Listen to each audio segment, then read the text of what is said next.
Lumberjack saved a starving Zulu child the next day. 200 warriors lined up outside his lodge. "Don't touch him," the foreman said, voice sharp as split ice. Ethan Holt did not stop walking. The boy lay in the snow beside the woodpile, a dark knot against the white. His ribs showed through skin pulled tight. His lips were cracked. One bare foot was blue at the toes. The child's eyes were open, but they did not track. They stared past Ethan as if the trees had already claimed him. The men on the skid road shifted and watched. Axes hung loose at their sides. Breath rolled from beards like smoke. "He's not ours," the foreman warned. "Not a camp stray. Not a town stray. He's from the south. Leave him." Ethan knelt anyway, red flannel dark with frost at the elbows. His beard was stiff with ice. He set 2 fingers to the boy's neck and found a thin pulse, fluttering like a trapped moth. "He's alive," Ethan said. "Alive don't mean safe," the foreman snapped. "Alive means trouble." The child tried to swallow. His throat clicked. A weak sound came out, half cough, half plea. Ethan pulled off his glove and pressed the back of his hand to the boy's cheek. The skin was cold enough to burn. "Name?" Ethan asked. The boy's mouth moved. No word came. His eyes slid toward Ethan's sleeve, toward the red cloth, like it was a fire. The foreman spat into the snow. "You bring him into the bunkhouse, the whole camp'll start talking." "The company don't want talking." Ethan's jaw tightened. He had heard that line before in other winters. Talking was always the enemy. Talking made men notice hunger, broken bones. Missing Paydot, Ethan slid one arm under the boy's shoulders, the other under knees that felt like sticks. The child weighed less than a bundle of kindling. A logger stepped forward, uneasy. He could be sick. "We're all sick," Ethan said, and stood. He carried the boy away from the eyes, away from the cut timber stacked like tombstones. The snow squealed under his boots. Somewhere behind him a saw rasped through green pine, the sound like teeth at his barn. The wind hit harder. The clearing opened into a white bowl, hemmed by black spruce. Ethan pushed the door with his shoulder and slipped inside, where hay and animals made a warmer breath. The barn smelled of manure and sweet feed. A lantern hung on a nail. Ethan lit it, the flame coughing into life.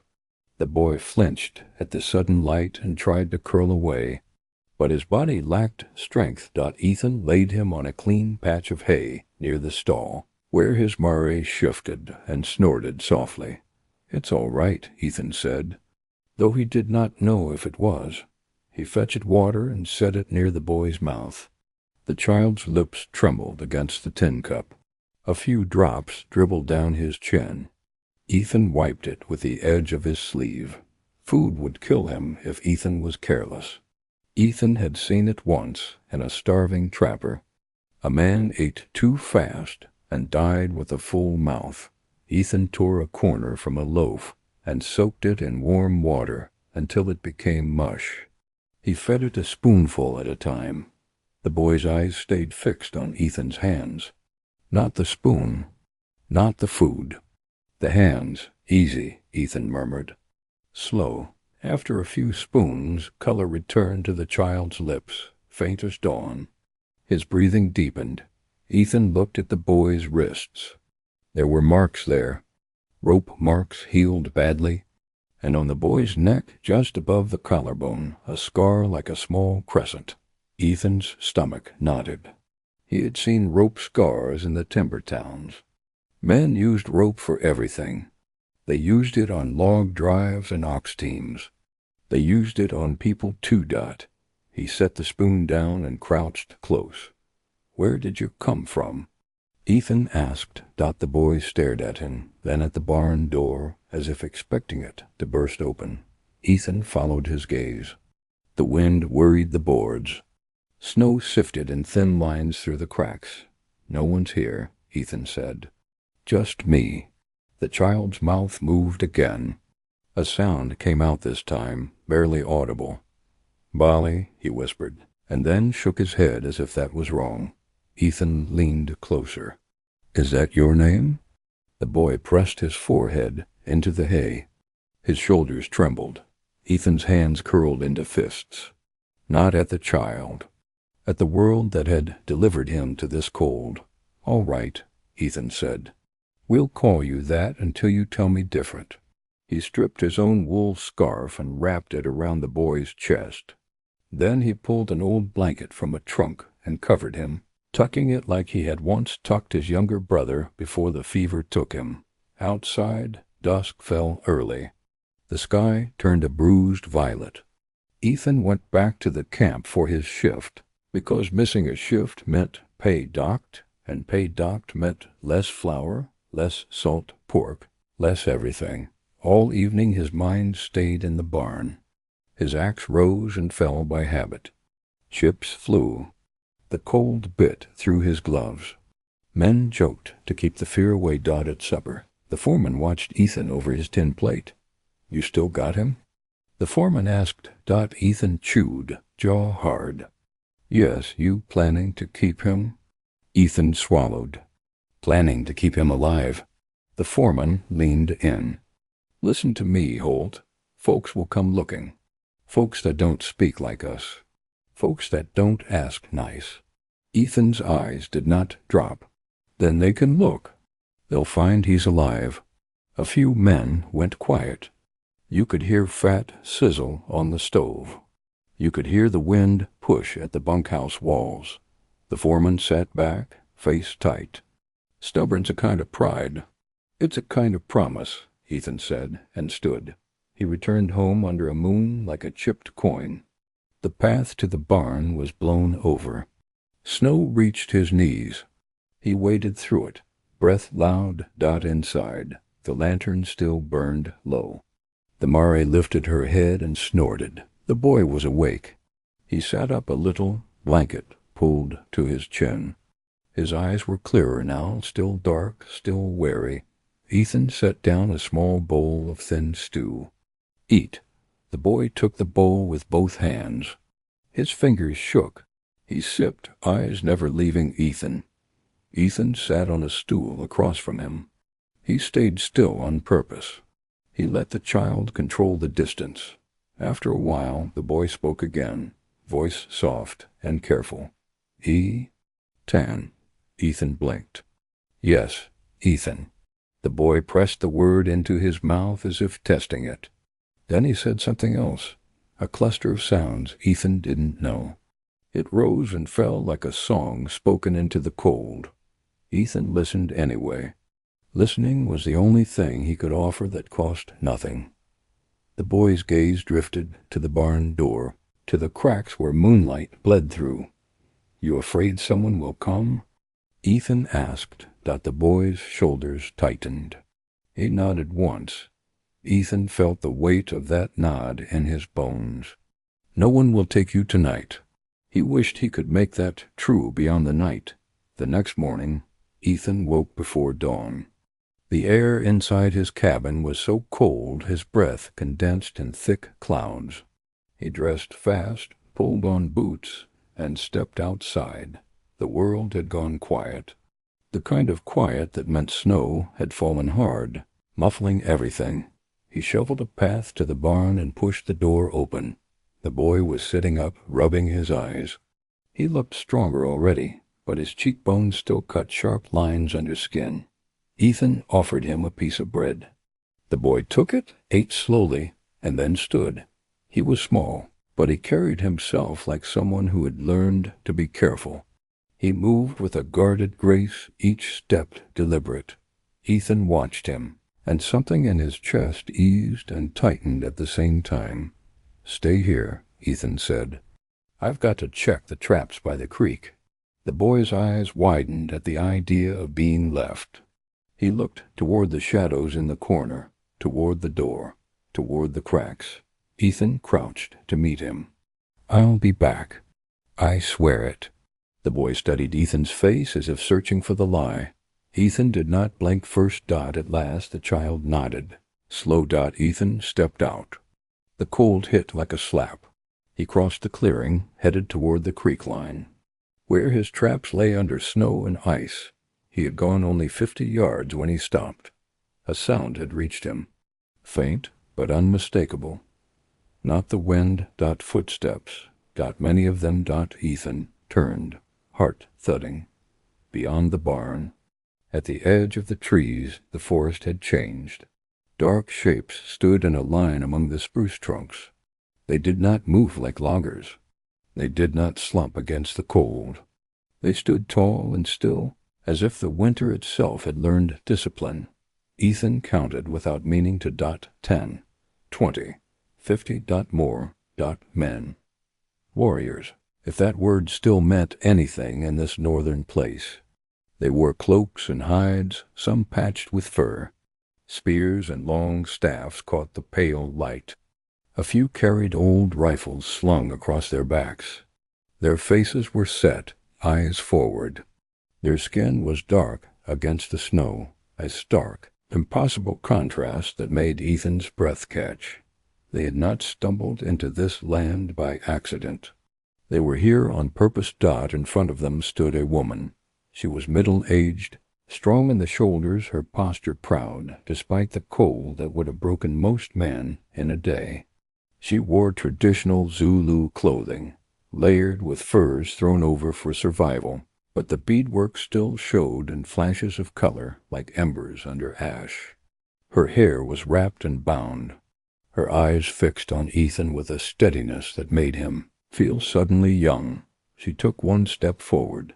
Ethan's hand went to the hatchet at his belt, not to threaten, but because his body remembered danger before his mind did. The woman raised her open palm, slow and deliberate, showing she held no weapon. Behind her, the line of warriors remained unmoving. The barn sat between them and Ethan's cabin like a small, fragile thing.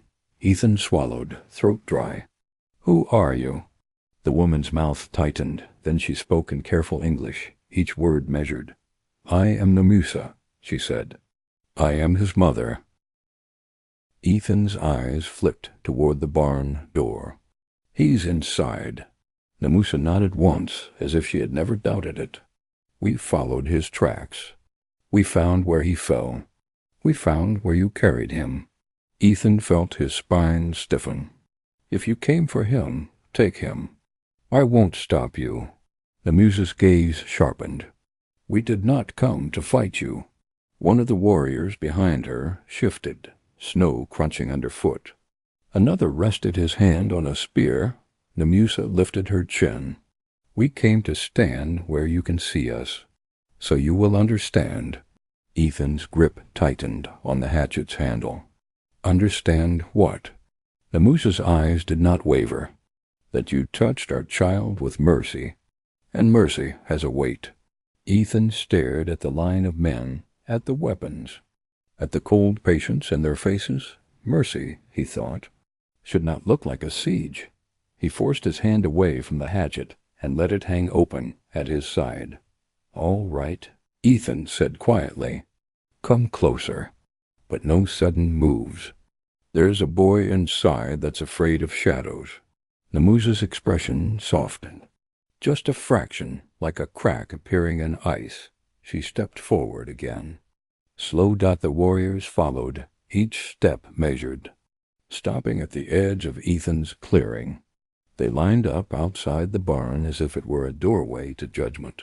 Ethan walked backward toward the barn, eyes moving over the line, counting threats, counting choices. Namusa stopped a few paces away. "You are alone here?" she asked. Ethan nodded. "Most days." Namusa looked past him, taking in the cabin, the smokeless chimney, the silent yard. "A man alone does not invite storms," she said. "Yet you invited one." Ethan gave a short, humorless breath. "I didn't invite anything. I found a child dying." Namusa's jaw clenched. "He ran from men who sell flesh, men who break families. They took many. We chased. We lost him in the snow. Ethan's stomach dropped, cold spreading through him. The rope marks the scar, Namusa continued, voice low. When we found his footprints end, we thought the winter took him. Then we saw yours, and we followed. Ethan looked at her hands. They were bare, reddened by cold, but steady. You could have come in the night, Ethan said. Could have taken him without waking me. Namusa's eyes flashed. We do not steal back our own child like thieves. We stand in the open. We speak truth. We let you see who we are. Ethan nodded slowly. In the timber camps, men hid their sins. Here, these strangers wore their purpose openly. Even if it frightened him, a small sound came from inside the barn. The door creaked. The boy Mbali stood in the doorway, blanket wrapped around his shoulders. His eyes went wide at the sight of the line. For one frozen moment, he did not move. Namusa's face shifted, the stern mask breaking. She stepped forward, both hands lifted, palms out. My son, she said, voice cracking on the last word. The boy's breath hitched. He stared at her beadwork, at her eyes, at the shape of her face, as if he feared it was a trick. Then he made a sound that was not a word, but a release. He ran. His bare feet slapped the packed snow. Ethan reached out by instinct, ready to catch him if he fell, but the boy did not stumble. He ran straight into Namisa's arms. She caught him hard, almost fierce, and pressed her cheek to his hair. Her shoulders shook once, then steadied. She held him like she was holding the only fire left in the world. Behind her, the warriors did not cheer. They did not move, but something eased in their line, a loosening of tension like a rope slackening. Ethan stood by the barn door, hands empty, heart hammering. Nam USA looked up over the boy's head and met Ethan's eyes again. You saved him, she said. Now we must decide what that means. Ethan's mouth went dry. It means he lives. Namusa's gaze swept the clearing, the cabin, the tree line. It may mean more. There are men looking for him. White men. They will come with papers and guns. They will say he is property. They will say you stole what belongs to them. Ethan felt anger flare, hot and sudden. No one owns him. Namusa nodded slowly. Then you must be ready to stand by those words. A wind rose through the spruce, pushing snow from branches in soft falls. The warriors' cloaks lifted at the edges. The cold did not care about law or mercy. Ethan stared at Namusa, at the boy clinging to her, at the line of men who had crossed half a world into this frozen timber country. He thought of the foreman's warning. Folks that don't ask nice.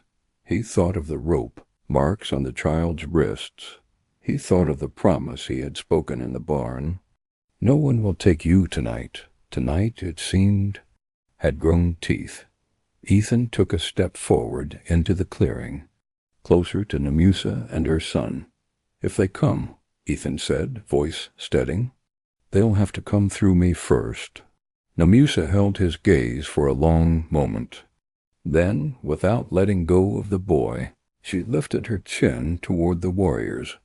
A murmur passed down the line in a language Ethan did not know, but he understood the meaning anyway. They had come to see what kind of man he was. Now they were deciding what kind of fight this land would demand. Now they were deciding what kind of fight this land would demand. Namusa shifted the boy higher on her hip. His thin arms locked around her neck. Her eyes stayed on Ethan, steady as an axe head. You say that, she said, because you think you stand alone. Ethan felt the sting of it. He glanced past her to the line. Spears, staffs, a few rifles, faces that did not blink in the cold. I am alone, he said. Namusa's mouth tightened. Then you are braver than wise. Ethan's breath came slow. Maybe, but he was freezing on my ground. Namusa looked down at her son. The boy's cheek pressed against her shoulder. His eyes were open now, watching Ethan over the curve of her arm. Still wary but no longer vacant, Nemusa spoke again, softer. "His name is Sibasiso." Ethan nodded once. "All right." The boy flinched at the sound of his own name in this place, as if it belonged to warmer air. Nemusa turned slightly and spoke to the warriors behind her. The words rolled out low and measured. Several men answered, each voice brief. It sounded like a council held on the edge of a blade. Ethan stood with his boots planted in the packed snow. The barn behind him creaked in the wind. The mare shifted and stamped inside, sensing the tension. Nam Yusei faced him again. "We will not crowd your home," she said. "We will not eat your food. We will not bring you trouble for nothing." Ethan barked a short laugh. "Trouble's already here." Nemusa did not take offense. Trouble follows blood. It followed us. It found him. It will find you now that you touched it. Ethan glanced toward the tree line beyond the clearing. Everything looked the same as it had yesterday. Snow, spruce, silence. But now he imagined eyes there, not theirs. Other eyes. Men who wrote names on paper and called it ownership. He rubbed his thumb along the seam of his glove. "Where are you staying?" Nemusa's gaze flicked toward the deeper woods. "In a hollow. We have fires covered. We move when we must. And you brought 200 men to my door," Ethan said, keeping his voice even, "to tell me you won't bring trouble." Nemusa's eyes sharpened. "We brought them so you would not think we were weak. In your world, weakness invites men to take." Ethan swallowed. In his world, strength also invited men to take. Company men took from strong and weak alike. A sound carried from the direction of the camp. Faint at first, then clearer. A horse dot, then another. Ethan's head turned. Nemusa's warriors stiffened in unison. Spears angled slightly, not raised, but ready. Ethan took 2 steps toward the open part of the clearing. Squinting into the pale light, 3 riders came through the trees at a trot. Their horses threw snow from their hooves. The men sat heavy in their saddles, coats thick, faces hidden behind scarves. The lead rider wore a wool cap pulled low and a dark coat that looked too fine for the timber country. The foreman rode behind him. Ethan's stomach tightened. Of course, the riders slowed when they saw the line outside the barn. The lead man's horse snorted and tried to shy. He hauled the reins, eyes widening at the sight of 200 dark faces in the snow. The foreman's jaw dropped. He looked from Ethan to Nemusa and back again, as if his mind couldn't decide where to land. "Christ," the foreman breathed. Ethan did not move. "Morning," he called, voice flat. The lead rider recovered first. He straightened, forcing calm. "Ethan Holt?" "That's me." The man glanced at the warriors again, then fixed his eyes on Ethan with practiced authority. "I'm Deputy Harrow from town. We've had a report." Ethan felt his back go rigid. "A report of what?" Deputy Harrow reached into his coat and pulled out folded papers. He held them up like they were a shield. A child matching a description was seen near the company camp yesterday. Dark-skinned, small, barefoot. There are parties searching. Nemusa stepped forward 1 pace. Not into the deputy's space, but close enough to be seen.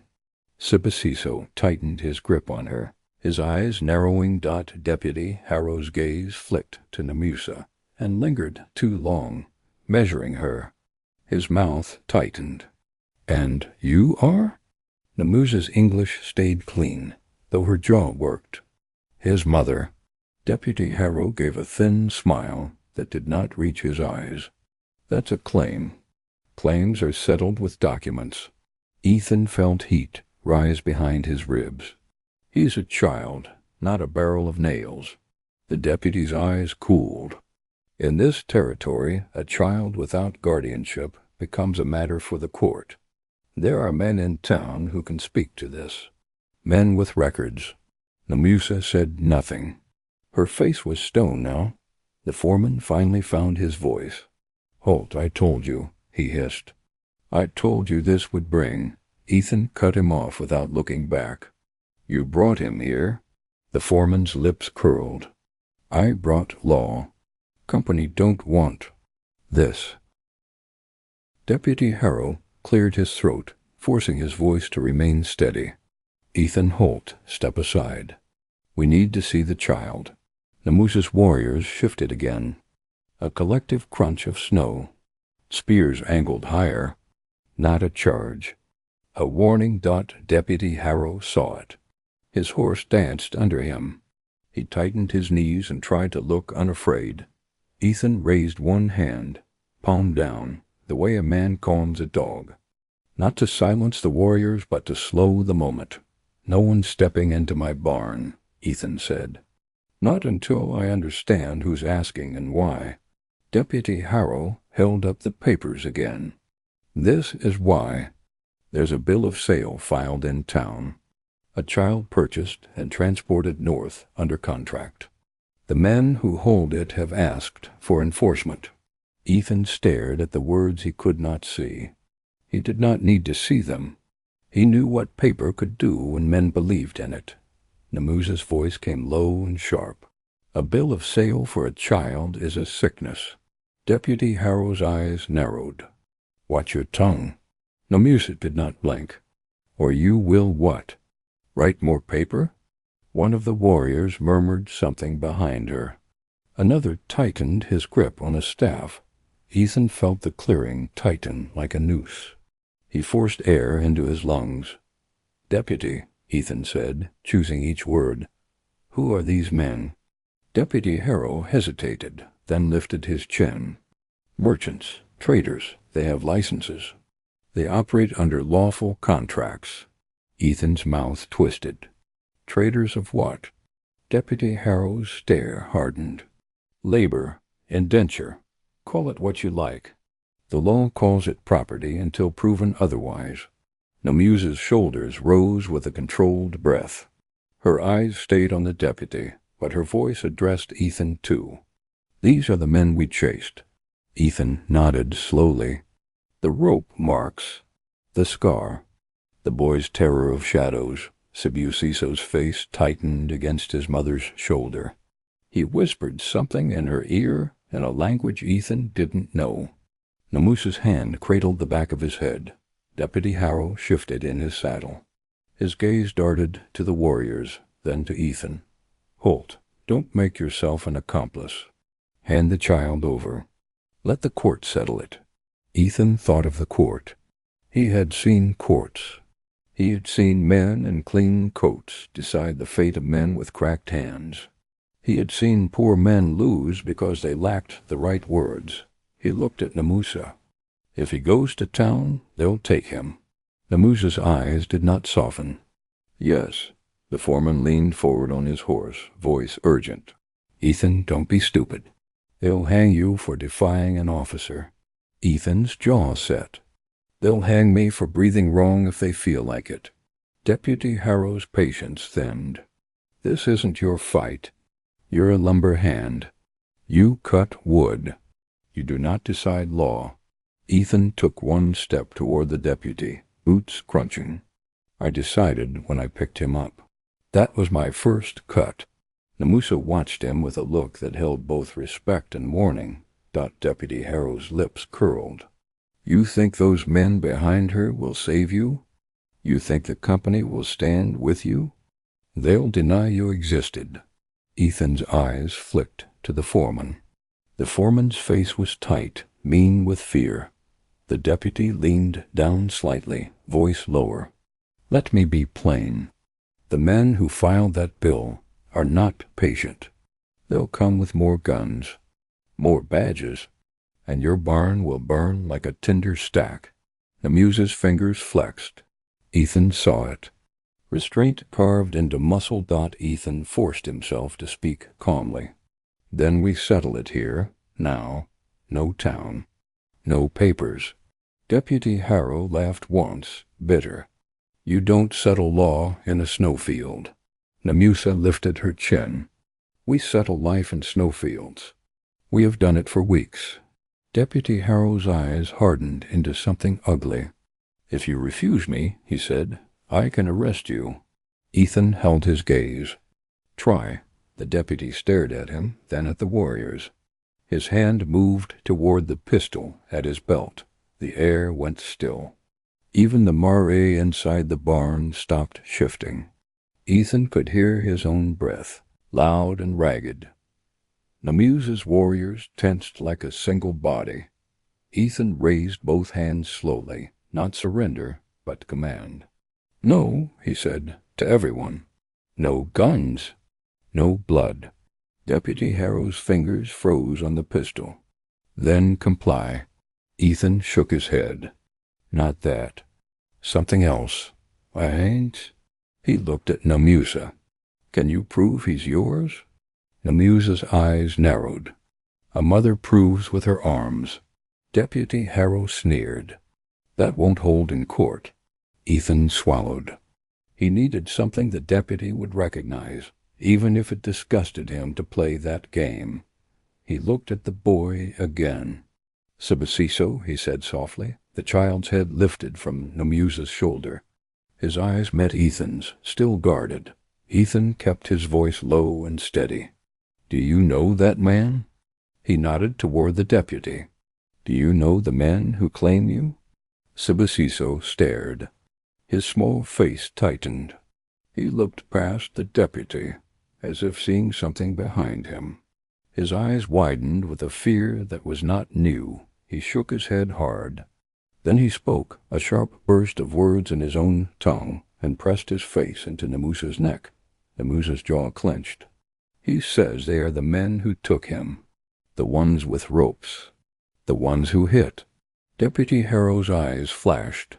You can't take testimony from Ethan, cut him off. I can take what I hear with my own ears. The deputy's horse pawed, uneasy.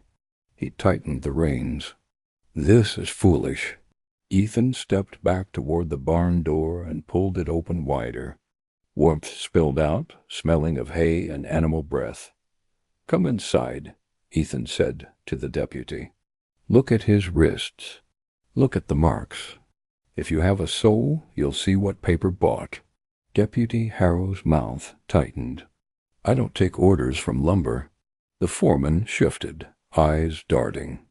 Deputy, we should go. This is out of hand. Deputy Harrow's pride flared. He did not like being told to retreat, but his eyes kept landing on the line of warriors, on the calm readiness in their shoulders. Namusa spoke, voice quiet, deadly. If you leave, you tell those men in town that the child is with his mother. Deputy Harrow laughed without humor. And if I don't? Namusa's gaze did not move. Then you will come again, and you will not come with 3 horses. Ethan felt the weight of that promise. It wasn't boast. It was arithmetic. The deputy's jaw worked. He looked to Ethan, searching for a crack. You're throwing away your life for someone you met yesterday. Ethan's eyes stayed fixed. No, I'm keeping it. For the first time in a long while. For a moment, something flickered behind the deputy's eyes. Not mercy, calculation. He measured risk, not right. He leaned back in the saddle and let out a slow breath. Fine, he said, loud enough for all to hear. I will report that the child is contested, that the situation is volatile, that additional authority is needed. Ethan's stomach sank. So you're still bringing them? Deputy Harrow's mouth tightened. I'm bringing order. Namusa's voice came like ice. Order for men who sell children. Deputy Harrow ignored her. He fixed Ethan with a final stare. Keep him here if you want. But when the men with papers arrive, don't expect sympathy. He turned his horse. The foreman followed quickly, relief and anger mixing on his face. The third rider, silent until now, lingered a heartbeat longer, eyes scanning the warriors with something like fear. Then they rode out, hooves thudding, snow kicking up behind them. Silence returned in their wake. Heavy as a log, Ethan stood in the clearing and watched the trees swallow them. He knew what would come next. Men with more guns. Men with more words. Men who would call him criminal to make themselves clean. Behind him, Sibusiso made a small sound, as if he had been holding his breath the whole time. Ethan turned back. Namusa had not moved. The boy still clung to her. The warriors held their line, patient as winter. Namusa spoke quietly. Now the true chase begins. Ethan rubbed his beard, feeling ice crystals in it. I'm not a war man. Namusa's eyes softened just slightly. Neither were we once. Ethan looked toward his cabin. It was small. Thin walls. One stove. A few weeks of flour if he was careful. He looked back to the warriors. 200 mouths. 200 bodies in the cold. You can't stay here, he said. Namusa nodded. We will not. Ethan blinked. Then what was this? Namusa's gaze held him. This was a line between what you were and what you will be. Ethan felt something in him resist. He had lived by lines. Camp line, property line, law line. He had watched men die because they crossed the wrong one. He took a slow breath. Tell me what you need. Namusa shifted Sibusiso down so he stood, still holding her hand. The boy's feet were wrapped now in strips of cloth Ethan had torn from an old shirt. They looked too thin against the snow. We need time, Namusa said. One day, too, to move our people. To hide him where papers cannot reach. Ethan frowned. Where? Namusa's eyes lifted toward the north ridge, beyond the river forks. There is a place the traders do not go. Too cold, too far, too poor for their greed. Ethan's mind ran through the map in his head. The forks were dangerous in winter. Ice could look solid and open like a mouth. You'll lose people crossing, he said. Namusa's face stayed calm. We have lost people already. Ethan swallowed. And what do you want from me? Namusa's voice lowered. We want your barn tonight. We want your silence at the camp. We want your eyes on the road. And we want you to decide if you will be hunted with us, or if you will step away and live with what you did. Ethan felt the words like a hand on his throat. He looked at Sibusiso. The boy looked back, eyes too old for his small face. Ethan thought of his brother. Fever, the helplessness, the way the world kept moving. He exhaled, slow. You can have the barn. Namusa's gaze sharpened. And the rest? Ethan's hands clenched, then loosened. I'll go to camp. I'll work. I'll listen. I'll bring back what I hear. Namusa studied him, weighing. Then she nodded once. One of the warriors stepped forward, an older man with scars on his cheeks, like pale lines. He spoke to Namusa, and she answered. The man looked at Ethan with a hard respect, then stepped back. Namusa lifted her hand, palm down, and the line began to dissolve, not in panic, but in quiet discipline. Men turned into the trees in small groups, disappearing as if the forest had opened its mouth and swallowed them. Within minutes, the clearing held only Nomase, Sibusiso, and a handful of warriors who remained as guards. Stationed far enough not to press Ethan's space, Ethan opened the barn door wider. Inside, get out of the wind. Namusa guided Sibusiso in. Ethan lit another lantern and set it lower so the light wouldn't blind. Sibusiso looked around the barn again, but his fear had changed shape. It was no longer fear of the dark. It was fear of men with words. Ethan crouched near him. You did good, he said. Sibusiso stared, then nodded once, small. Namusa watched Ethan's face. You have no children, she said. Ethan's throat tightened. No. Namusa's voice softened. Then why did you lift him? Ethan stared at the hay, at his own hands. Because I know what it is to be left. Namusa held that answer, as if tasting it for truth. Then she said, in my home men speak of courage, as if it is loud. But courage is often a quiet thing done when no one claps. Ethan stood, feeling suddenly tired. No one's clapping now either. Namusa's mouth curved faintly, not a smile, but an understanding. Good, then you are still yourself. Outside, the wind rose again. Snow hissed against the boards. Ethan looked toward the road the deputy had taken. They'll come fast. Namusa nodded. Yes, Ethan reached for his coat. Then I'll go faster. He stepped out into the cold, pulling the door shut behind him, leaving the warmth and the fragile safety inside. The path to the camp stretched white and empty. But he no longer believed emptiness meant peace. He no longer believed emptiness meant peace. Ethan walked with his shoulders hunched against the wind. Boots cutting a narrow trench through fresh snow. The forest pressed in on both sides, black trunks and low boughs burdened with white. His breath came loud. Every few steps he looked back toward the faint smear of his cabin smoke. As if to make sure it still existed dot at the bend near the creek. He stopped and listened.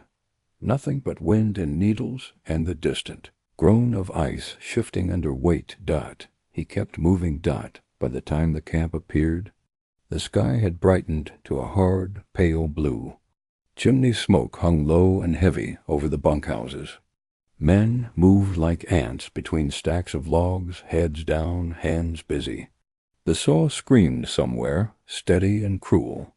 Ethan stepped into the yard with the look of a man who belonged there. He did not rush. He did not scan too openly. In camps like this, urgency drew eyes. The foreman stood near the office shed, talking to a clerk. When he saw Ethan, his face tightened like a knot being pulled.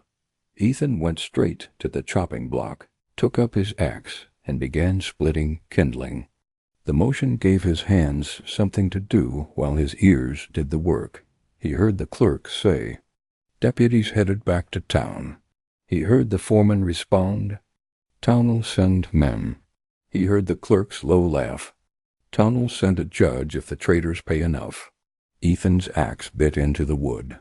Chips flew. His mind stayed cold and clear. A logger named Mason wandered near, rubbing his hands. Mason was young and liked to talk because silence frightened him. "What in God's name was that outside your barn?" Mason asked, voice half awe, half fear. Ethan did not look up. "People." Mason blew out a shaky breath. 200 of him. Like a parade of the devil. "Foreman says you're done for." Ethan split another log. "Foreman says a lot." Mason leaned in, eyes darting around. "They say the traders in town pay the deputy to fetch runaways. They got men with dogs." Ethan's shoulders tightened. "Dogs?" Mason nodded fast. "Hounds, tracked by scent. They used them on a Frenchman last year. Found him in a drift 3 days after he ran." Ethan's grip on the axe handle whitened. He made himself loosen it. "Who are the traders?" Mason scratched his beard. "I heard the names. Larkin, Beale, men like that. They run wagons out of the railhead. They got papers for everything." Ethan nodded as if it meant nothing. Inside, something hard formed. He worked until noon, keeping his eyes on faces, listening for any talk of riders, of guns, of dogs, of timing. He heard a man mention the sheriff. Another mention of a judge who liked bribes and brandy. He heard the foreman say, "We'll be rid of Holt soon enough." At dinner, Ethan ate little. He did not want sleep in his blood. He wanted edge. When the whistle blew for afternoon, Ethan slipped behind the bunkhouse and found the stable boy, a thin kid with a permanent cough. "Jory," Ethan said low. The boy looked up, wary. "What?" Ethan pulled a coin from his pocket and pressed it into Jory's palm. "You hear anything about dogs coming up from town, you tell me first." Jory's eyes widened. He closed his fingers around the coin like it was salvation. "I'm not supposed to." Ethan's gaze held him. "You like eating, don't you?" Jory nodded once. "Quick, then you tell me," Ethan said, and walked away. By late afternoon, the sky had gone flat again, the kind of light that meant more snow. Ethan finished his shift and did not linger. He did not drink. He did not joke. He headed home with purpose, keeping to the tree line instead of the open road. As he neared his clearing, he saw movement among the spruce. Not sudden, disciplined. A sentry silhouette, then another. They did not step into the open. They watched him pass. His throat tightened anyway. He opened the barn door and stepped inside. Warmth hit him first, then the smell of smoke. Namusa had built a small fire in a shallow pit lined with stones, the flame low and shielded by a barrel turned on its side. It was smart. The smoke would creep out through cracks, thin enough to blend with the cold air. Sibasiso sat near the fire with a tin cup in both hands. When he saw Ethan, his shoulders eased. Namusa stood, calm. "You returned." Ethan nodded. "Town will send more." Namusa's eyes narrowed. "How many?" "Enough," Ethan said. "Maybe tomorrow. Maybe the day after." Namusa turned her head and spoke into the shadows. Two men stepped forward, both broad-shouldered, their faces scarred and unreadable. They listened without interrupting. When she finished, they spoke briefly and vanished again into the barn's darker corners. Ethan's gaze flicked to the boy's feet. More cloth strips now. Better wrapped. "I heard about dogs," Ethan said. Namusa's mouth tightened. "We have smelled them before." "They'll track," Ethan said. "From where the boy fell. From my barn. From here." Namusa looked at the boards, the gaps. "Then we leave before they come close." Ethan nodded, but the idea struck him like a fist. How do you move 200 people in one night? Namusa's eyes stayed steady, the same way men move log drives. One push at a time. Ethan let out a low breath. "The Forks River is dangerous?" Namusa looked at him. "You know the land?" "Yes." "Then you will show us," she said. Ethan blinked. "Me?" Namusa's voice did not change. "If you stay, you will be hunted. If you leave, you will be hunted. You have already chosen the hunt by saving him." Ethan felt the truth of it settle. The foreman would paint him as criminal. The deputy would write his name. The company would wash their hands. He looked at the boy. Sibasiso watched him as if he understood far more than a child should. Ethan's jaw tightened. "All right." Namusa nodded once, as if she had known he would say it. That evening, Ethan gathered what he could without looking like a man packing to flee. He took flour, salt, matches, a small axe, his knife, a coil of rope, and his father's compass. He left behind the heavy things. He left behind the chair he'd built. He left behind the small iron pot, because he could not carry everything. At the barn, Namusa's people moved like shadows. Small groups came in, warmed hands, took water, then slipped back out. There was no shouting, no arguing, no panic. The discipline unsettled Ethan more than chaos would have. He found himself watching their faces. Some looked exhausted beyond speech. Some looked hard.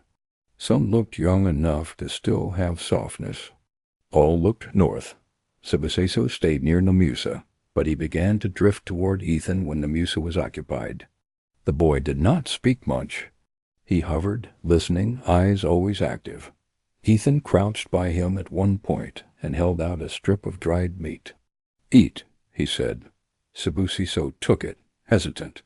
His fingers brushed Ethan's, and he flinched, then steadied.